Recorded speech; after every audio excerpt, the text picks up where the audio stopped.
জানতে পেরেছি একটা ফোন এসেছিল, অনেক এসে ফোন এসেছিলো, সেই হিসাবে থেকে আমি জানতে পেরেছি। বাড়িতে এরকম তুমুল করে এরকম মা আর মেয়ের মধ্যে এরকম একটা নর্মাল কথা কাটাকাটি লাগে, সেরকম লেগে আবার সব ঠিক হয়ে গেছিলো।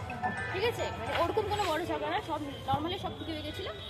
কিন্তু আমি জানি না কার ফোন আসে, একটা অন্য নাম্বার থেকে একটা লোকের ফোন আসছিল। মায়ের নাম্বারে না তোমার? আমার নাম্বারে ফোন এসেছিল, বলেছিল দেখতে কী হয়েছে, তারপরে আমি যাই। আর আমি ছিলাম না ঘরে। সেই আননোন পার্সনকে আপনি চিনেন?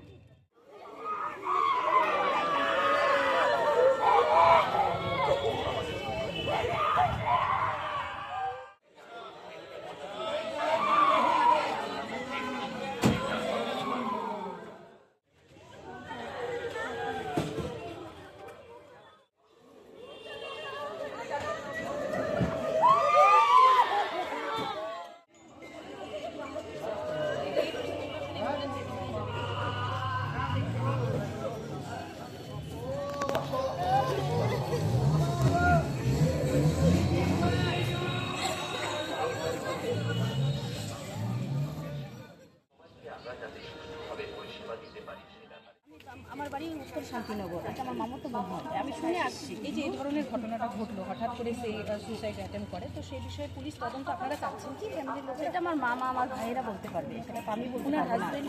হ্যাঁ, হাজবেন্ড আসবে, জানবে কি করবে না করবে। এখনো পর্যন্ত কি জানতে পেরেছেন, কি কারণে হয়েছে? এখনো কোনো কারণই জানা যায়নি। কবে ঘটে, কোন সময় ঘটে? আমি আজকে শুনলাম, আমি কিছুই বলতে পারবো না। গতকাল রাতের ঘটনা? হ্যাঁ, গতকাল রাতের ঘটনা, কখন ঘটনা আমি কিছুই বলতে পারবো না। আমি এখনই শুনে এই যে এখন আসলাম। আপনার নাম? ডিসিশন মায়ের কেন নেওয়া যদি জিজ্ঞেস করি?